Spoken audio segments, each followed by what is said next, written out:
महानगरपालिकेची रणधुमाळी सुरू आहे आणि सध्या नांदेड शहरातल्या प्रभाग क्रमांक 13 मध्ये आहे। या ठिकाणी शिवसेना उद्धव बाळासाहेब ठाकरे पक्षाचे संपर्क प्रमुख बबनरावजी थोरात आपल्यासोबत आहेत। काय परिस्थिती राहील तुमची या नांदेडमध्ये? नांदेड महानगरपालिकेच्या निवडणुकीच्या निमित्तानं पूर्ण नांदेड शहर हे प्रचारानं ढवळून निघालेलं आहे आणि आमचे मशालीचे सर्वच उमेदवार लोकांमध्ये जाऊन लोकांचा आशीर्वाद घेत आहे। नागरिकांचा उत्स्फूर्त प्रतिसाद या ठिकाणी मिळत आहे।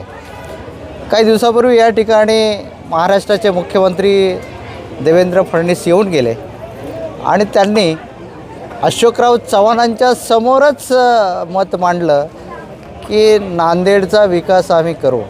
याचाच अर्थ गेली अनेक वर्ष सत्तेत असूनही अशोकराव चव्हाण नांदेडचा विकास करू शकले नाहीत हे मुख्यमंत्र्यांनी मान्य केलं आणि मग भाजपमध्ये जाऊन आता पुन्हा एकदा अशोकराव चव्हाण नांदेडच्या विकासाच्या गप्पा मारत आहेत। मला त्यांना प्रश्न एकच विचारायचा आहे की अनेक वर्ष तुम्ही सत्तेत आहात, आजही नांदेडकरांना पिण्याचं पाणी दररोज मिळत नाही, आजही रस्त्यांची अवस्था बकाल आहे, आजही जे काही नाले आहेत त्या नाल्यांचं सर्व पाणी गोदावरीच्या पात्रात सोडलं जात आहे।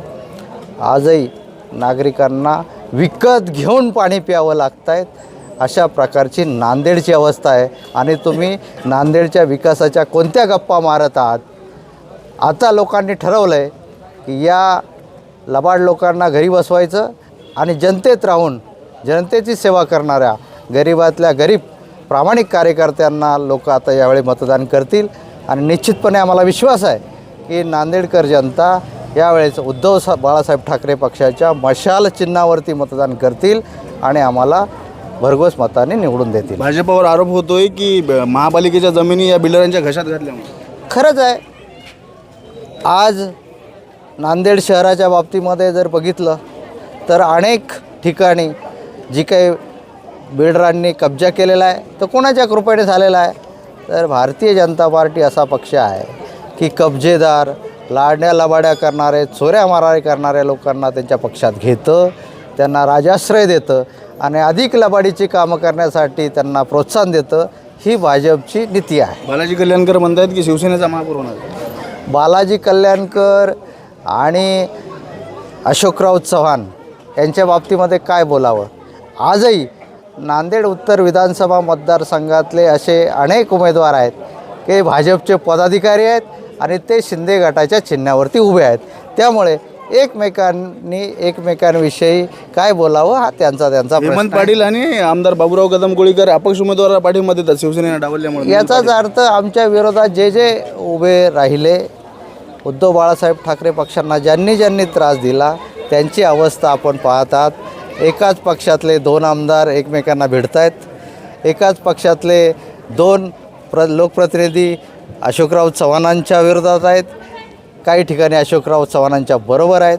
म्हणजे तुझं माझं जमाना आणि तुमच्याशिवाय कर्मणा, आओ छोरो बांधो भारा, आधा तुम्हारा आधा हमारा, अशा प्रकारची राजनीती या नांदेडमध्ये आहे आणि लोकांना आता प्रामाणिक कार्यकर्त्यांकडे लक्ष लावून आहेत की जो खरोखर नांदेडच्या जनतेची सेवा करू शकेल।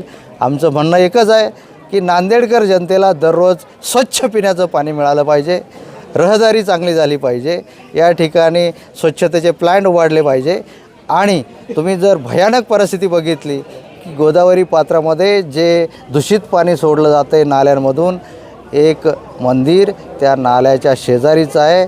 लोक मंदिरामध्ये जाऊन त्या अस्वच्छ पाण्यामध्ये आपल्या धार्मिक परंपरेप्रमाणे स्नान करावं लागतं, ते अस्वच्छ पाण्यामध्ये स्नान करतात।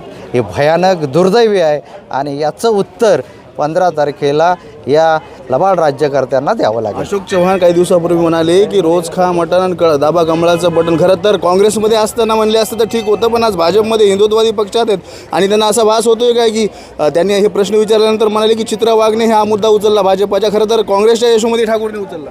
अशोकराव चव्हाणांची परिस्थिती काय झालेली आहे की आज त्यांना बटन दाबण्यासाठी पुन्हा मटणाची आठवण यावी लागली, यासारखं दुर्दैव नाही। भास होतोय का काँग्रेसमध्ये असल्यासारखं? भास म्हणजे काँग्रेस बघा, आता मध्यंतरीच्या कालखंडामध्ये त्यांनी काँग्रेसचेच काही नगरसेवक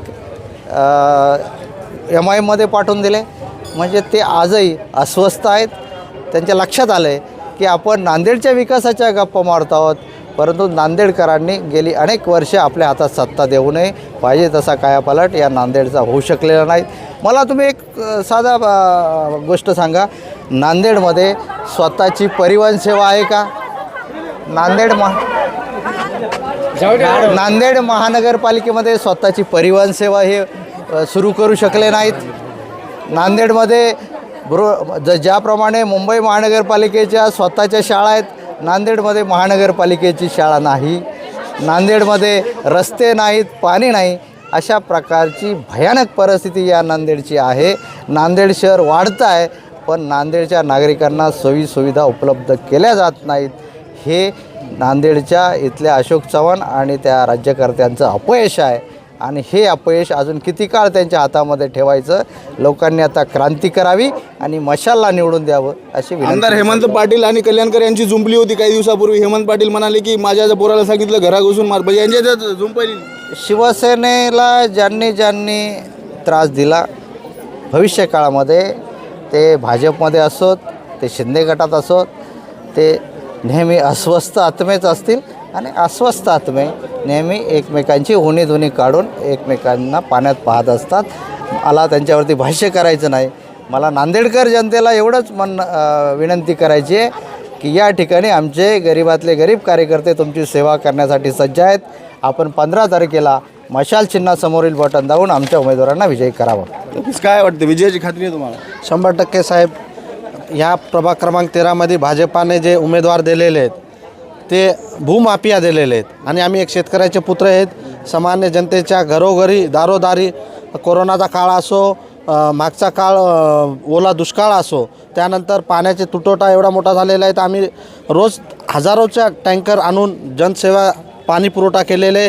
त्यानंतर आम्ही नगरसेवक नसताना या प्रभागात मी स्वतः 3.5 कोटीचे कामं प्रशासकीय काळात मंजूर केलेले आहेत. त्या कामाचं मी स्वतः जनतेला माहीत आहे की ते छत्रपती शिवाजी महाराज पुतळा ते संगतसाहेब गुरुद्वारा ते बिलालनगर आरा मिशीन ह्या ठिकाणचे विकास कामं केलेले आहेत. त्यानंतर अमृत योजनेतील आपले ड्रेनेज लाईनचे ज्या खाली गल्ल्याचे आहेत ड्रेनेज लाईन, आज 30 वर्षापासून ड्रेनेज लाईनचे कामं झालेले नाहीत. त्या ठिकाणी आम्ही 90% ड्रेनेज लाईन झालेले. येणाऱ्या काळात उर्वरित ड्रेनेज लाईन ते पूर्ण पार पाडू. व आम्ही माझ्या मायमाऊली जनतांना विनंती करतो की तुम्ही एका सामान्य नागरिकांच्या घरातल्या एका हक्काच्या उमेदवाराला निवडून द्यावे हीच विनंती करतो. कसं बघता प्रतिस्पर्धेला तुमच्या? प्रतिस्पर्धेला मी असं बघतो, गेल्या 7 वर्षामधून बरेच जनतेमध्ये आम्ही जातो, संवाद साधतो आणि आम्हाला मतं मागतो. परंतु गेल्या 7 वर्षामध्ये हा स्थानिक जो नगरसेवक आहे ढुकूनसुद्धा जनतेकडे पाहिले नाही. जनते म्हणते तो आता येऊ द्या मतं मागायला, त्याला नक्की त्याला तुमच्या मतदान स्वरूपात त्याला आम्ही तुमची ताकद दाखवू, आमची ताकद दाखवू असं म्हणणं आहे. बरं काकू, नळाला पाणी येते का? किती दिवसाला नळाला पाणी येते? पाणी नाही आलं तर घरातला सगळा खेळखंडोबा होते महिलांचा. 2-3 दिवसाला पाणी येते. बरं काय निवडून आल्यावर काय करतील तुम्ही? पाण्याची व्यवस्था करताय. बरं खात्री आहे विजयाची? हो. आपण पाहू शकतो की शिवसेना उद्धव बाळासाहेब ठाकरे पक्षाची संपर्क नेते बबनराव थोरात जे आहेत त्यांच्या मार्गदर्शनाखाली रॅली निघाली आहे. आणि येणाऱ्या काळामध्ये 16 तारखेला काय कुणाची सत्ता या महानगरपालिकेवर नांदेडवर येणार हे देखील पाहणं तितकंच महत्त्वाचं आहे. दिनेश कुलकर्णी, वाघरांती न्यूज, नांदेड.